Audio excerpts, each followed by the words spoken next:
Hola, buenos días. Bueno, vamos a presentar lo que fue esta unidad, comenzando por Víctor Frank. Y bueno, todo empieza en 1938 cuando las tropas de Hitler invaden Austria. Frank es nombrado en 1939 jefe del departamento de neurología de un hospital de Viena. En los primeros años de la guerra, Víctor trató de obtener una visa para trasladarse a Estados Unidos. Sin embargo, la respuesta no se le dio hasta el año de 1941. Después, a los 37 años de edad, el doctor Víctor Frank es deportado al campo de concentración junto con su esposa y sus padres. Le asignan como prisionero y es hasta el año de 1945 cuando es liberado del campo. Ahí sufre sus pérdidas familiares y reflexiona sobre cómo escapó de la muerte y comienza a buscar un nuevo sentido, el para qué habrá quedado vivo. Después, en el mes de noviembre de 1945, el doctor Frank reconstruye totalmente su manuscrito de lo que fuera su primer libro y que le fue arrebatado al entrar al campo de concentración. Lo rehace con base en 2 docenas de papelitos en los que tomó notas y conteniendo el esquema general de su trabajo. Este libro apareció con el nombre de, su título en español es Psicoanálisis y Existencialismo.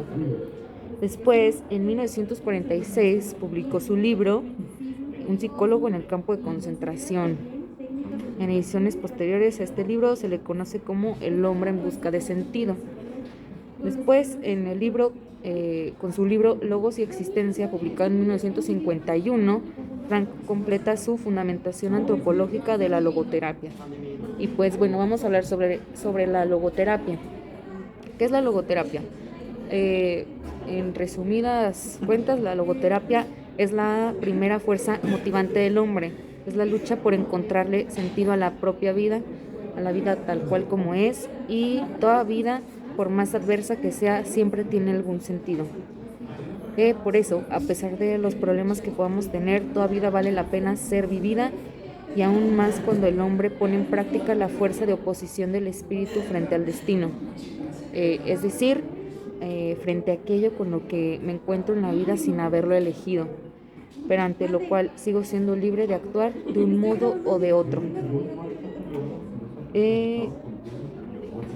El sentido está siempre cambiando, pero jamás falta. Y bueno, la logoterapia despierta a la persona en su rol de protagonista de su propia historia, de su felicidad, de sus logros y en su rol de constructor de su persona, dado que el hombre es un ser llamado a elegir un proyecto de vida en conformidad con su propio ser, por lo tanto, artífice de su destino. La logoterapia es obvia porque es sentido de vida, libertad responsable, práctica de valores, sobre todo espíritu de renuncia, de sacrificio y entre otros conceptos que son los que tienen que ver con el hacerse cada día más humano. El hombre solo llega a ser total en la medida en que descubre el sentido de la vida, el por qué y el para qué existir. Y bueno, sus conceptos básicos son la voluntad de sentido, la frustración existencial, neurosis noógena, no dinámica, el vacío existencial, el sentido de la vida, la esencia de la existencia, el sentido del amor, el sentido del sufrimiento y el aceptar el sufrimiento. Y pues bueno, uno de los conceptos también muy importantes que voy a mencionar es el de la empatía, la cual la empatía es la capacidad que se tiene para comprender la existencia única de la otra persona. Es estar dentro de los zapatos de alguien, sin juzgarlo y estar como en comprensión con la otra persona.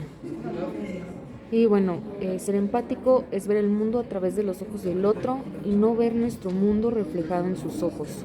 Desde el punto de vista clínico, es la capacidad de captar el marco de referencia del cliente, percibir sus significados personales como si fueran propios y acompañarlo en sus sentimientos, de modo que éste puede explotar con mayor precisión sus experiencias y clarificar sus sentimientos más profundos.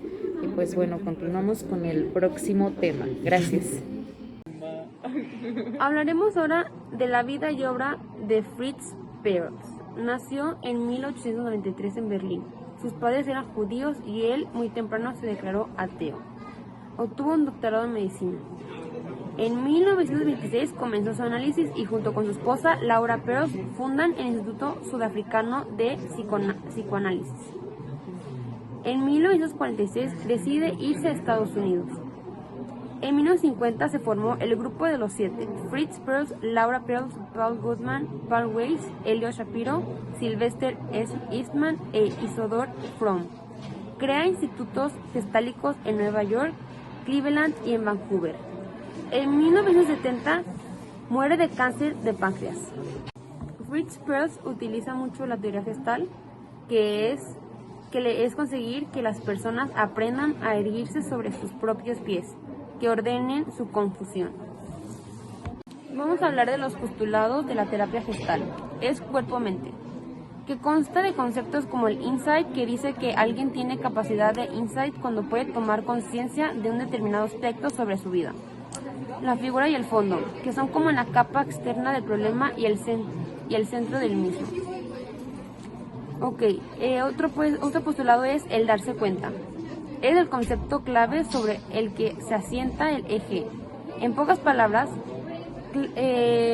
darse cuenta es entrar en contacto natural, espontáneo, en el aquí y ahora, con lo que uno siente, percibe.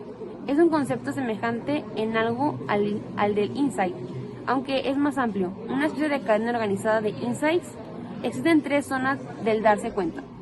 La primera, el darse cuenta del mundo exterior. Segunda, el darse cuenta del mundo interior. Y la tercera, darse cuenta de la fantasía, la zona intermedia. Ahora hablaremos del aquí y el ahora. Es realmente difícil aceptar que todo existe en el presente momentáneo. El pasado existe e importa tan solo como parte de la realidad presente. Cosas y recuerdos acerca de los cuales pienso ahora como pertenecientes al pasado. La idea del pasado es útil algunas veces, pero al mismo tiempo no debo perder de vista eso, que es una idea.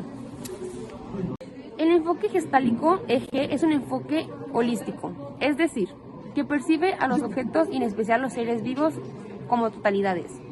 En Gestalt se dice que el todo es más que la suma de las partes. Todo existe y adquiere un significado al interior de un contexto específico. Nada existe por sí solo, aislado. El ciclo de la experiencia habla que para el eje, el llamado ciclo de la experiencia es el núcleo básico de la vida humana, dado que esta no es más que la sucesión interminable de ciclos. También se les conoce como el ciclo de la autorregulación organística, pues se considera que el organismo sabe lo que conviene y tiende a regularse por sí mismo. Ahora hablaremos de las reglas, valores y objetivos. El objetivo principal de la terapia gestáltica es lograr que las personas se desenmascaren frente a los demás. Y para conseguirlo tienen que arriesgarse a compartir sobre sí mismos. Ahora sus objetivos. Sería que la persona descubra sus mecanismos defensivos mediante los cuales aliena. Parte de sus propios procesos, evitando darse cuenta de sí mismo y de su ambiente. Buscar la armonía. Sacar lo que está dentro de uno mismo. Hablaremos de los principios. Su principio se centra en el trabajo de autocontacto y la capacidad del individuo para darse cuenta, incrementando su conciencia, centrándose en su presente, en el aquí y el ahora, y ejerciendo su libertad. Nuestra idea del futuro es también una ficción real, aunque algunas veces de utilidad, cuando lo asumimos como un ensayo y solo como eso. Tanto nuestra idea del futuro como nuestra concepción del pasado se basa en nuestra comprensión del presente, el ahora. Ahora hablaremos... Pues yo les voy a hablar sobre la filosofía transpersonal. Esta nace oficialmente en 1969 cuando se funda en Estados Unidos la Asociación de la Psicología Transpersonal, producto de los esfuerzos de los psicólogos como Maslow, Stanislav y Bateson. Se reconoce como la cuarta fuerza, ya que ofrece una forma de ver y entender la vida humana ocupándose del estudio elevado del ser humano mediante la meditación. Reconoce y amplía la comprensión de los estados de la conciencia espiritual y trascendentales. Es un enfoque terapéutico que apunta a que el ser humano alcance niveles óptimos de bienestar y salud psicológica. Al morir, trascendemos y llegamos a un plano nuevo.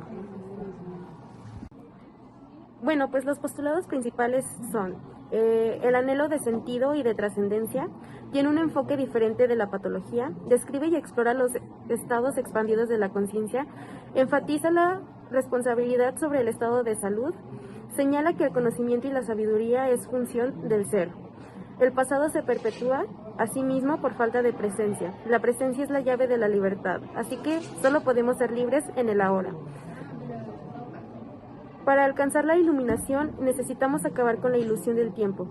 El momento presente contiene la clave de la liberación. De otra manera vivimos de forma compulsiva, mediante el recuerdo y la anticipación, impidiendo así el honrar y reconocer el momento del presente, permitiendo simplemente que sea. Nada ocurrió antes, todo lo has vivido, ocurrió en el ahora. El universo está basado sobre leyes y principios universales, y en todos el amor está presente. Cómo nos relacionemos o que también amemos dependerá de cuán vacíos de ideas, conceptos y expectativas entendemos. Miguel Ruiz dice que la mayoría de los seres humanos no tienen una conciencia lo bastante desarrollada como para poder sentir en ellos la presencia de Dios, que es todo luz, todo amor y todo poder. Considera que el primer trabajo de un espiritualista es buscar en sí mismo todas las huellas de la presencia divina, sabiendo que ella es su yo verdadero. En cuanto eres capaz de observar tu mente, ya no estás atrapado en ella, pues ha entrado en juego otro factor que no es mental. La presencia del observador, manteniéndonos presentes como observadores de nuestros pensamientos, emociones y reacciones, sin juzgarlos ni analizarlos, simplemente contemplando el pensamiento, sintiendo la emoción y observando la reacción.